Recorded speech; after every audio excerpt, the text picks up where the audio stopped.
A gente ouve falar toda hora, né? Contratos de milhões, obras que parecem que nunca vão acabar, concursos públicos com uma multidão de candidatos. A verdade é que o Estado brasileiro está presente na vida de todo mundo. Só que entender como ele funciona de verdade, nossa, parece um labirinto sem saída. Então é isso que a gente vai tentar fazer aqui. Vamos juntos desvendar um pouco desse labirinto para sacar como é que o governo compra, como contrata e, principalmente, por que às vezes as coisas simplesmente travam. Para começar, vamos olhar para esse contraste aqui. De um lado, tem a promessa, né? Quase 220 milhões de reais para modernizar o trânsito lá em Salvador. Do outro lado, a realidade. Uma escola novinha para 780 crianças, com a obra simplesmente parada há 6 anos. São dois exemplos que mostram, assim, na cara, o abismo que existe entre o que é planejado e o que de fato chega para a população. Então, a gente chega na grande pergunta, né? Por que isso acontece? Por que processos que, na teoria, deveriam ser simples, acabam virando essas novelas de atrasos, de briga na justiça? Para achar a resposta, a gente precisa primeiro entender quais são as regras desse jogo. Ok, primeiro ponto, como é que o governo compra as coisas? Pode ser desde um lote de computadores para uma repartição até a construção de uma ponte gigante. Tudo, absolutamente tudo, precisa passar por um processo chamado licitação.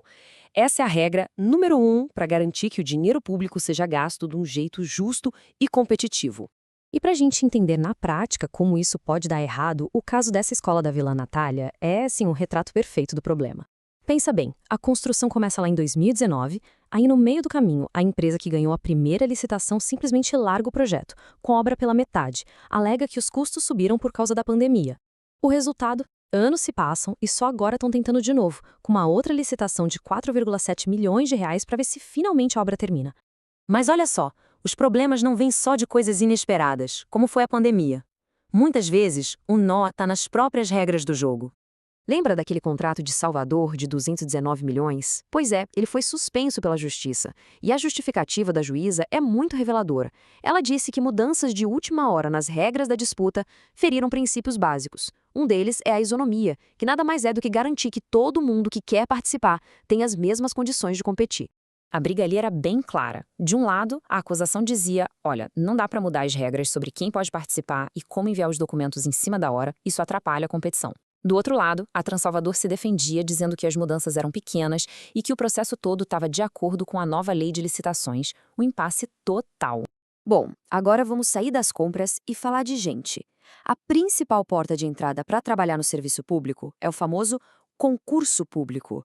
E como a gente vai ver, esse caminho é uma verdadeira maratona. Muita gente não sabe, mas antes de um edital de concurso sequer ser publicado, existe um caminho enorme a ser percorrido. Primeiro, o órgão público tem que provar, com base numa metodologia, que realmente precisa de mais gente. Depois, esse pedido tem que caber no orçamento do governo para o ano que vem. Aí, se o Ministério da Gestão aprovar, o órgão contrata uma empresa para fazer a prova e só depois de tudo isso, quando o concurso é homologado, é que os aprovados podem finalmente ser chamados. É um processo longo. Para deixar isso mais concreto, dá uma olhada nesse exemplo real de um concurso em São Paulo. As vagas vão desde o nível médio, como assistente administrativo, até o nível superior, para ser analista de TI. E os salários também variam bastante, de quase 4 mil a quase 10 mil reais. É esse tipo de oportunidade que, claro, atrai milhares e milhares de pessoas. Certo, mas quem é que fiscaliza tudo isso? Tanto as licitações quanto os concursos são acompanhados de perto por órgãos de controle. Eles funcionam como se fossem os juízes, os árbitros de todo esse sistema. O problema é que a atuação desses árbitros, às vezes, gera mais incerteza. Um exemplo perfeito é a postura do Tribunal de Contas da União, o TCU, sobre as tais contas vinculadas. Esse é um mecanismo financeiro. O TCU aprovou o uso dele em mais de uma dezena de concessões de rodovias. Tudo certo. Anos depois, em concessões de portos, o mesmo TCU barrou o mesmo mecanismo. A alegação? Falta de base legal, sendo que a lei não tinha mudado. Esse tipo de decisão cria uma insegurança jurídica enorme. E aqui a gente chega num ponto central. Por que existe tanto controle? Para que tudo isso? É simples, para proteger o que a gente chama de patrimônio público. E o que é isso? Bom, é basicamente tudo que é de todo mundo. As escolas, os hospitais, os recursos naturais, o dinheiro dos nossos impostos, é o nosso patrimônio coletivo. E olha que curioso, até os próprios órgãos de fiscalização, como o Ministério Público, admitem como essa tarefa é difícil. Recentemente, o MP do Ceará debateu o assunto e chegou a uma conclusão forte. A gestão e a fiscalização dos contratos, depois que eles já foram assinados, são o ponto mais frágil e perigoso de todo o processo. Bom, com tanto desafio na mesa, o sistema está tentando mudar, está em transição. Foi criada uma nova lei, um novo manual de instruções, na tentativa de consertar os problemas do modelo antigo. Essa nova lei de licitações, que é de 2021, veio com uma missão bem ambiciosa. A ideia é modernizar o processo todo, é criar planos anuais de compra para ter mais planejamento, é deixar bem claro quem é responsável pelo quê e, talvez o mais importante, é mudar o foco. A ideia é parar de olhar só para o menor preço e começar a valorizar a capacidade que a empresa tem de fato, entregar o serviço com qualidade. Mas é claro que uma coisa é aprovar a lei, outra, bem diferente, é fazer ela funcionar num país com as dimensões do Brasil.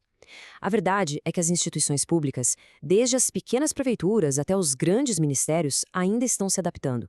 E essa transição é cheia de obstáculos. E no fundo, o debate é ainda maior.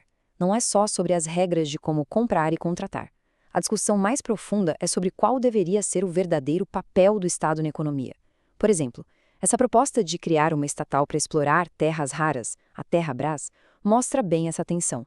O Brasil deve deixar a exploração desses minerais estratégicos só na mão do mercado ou o Estado precisa ter um papel mais ativo nisso?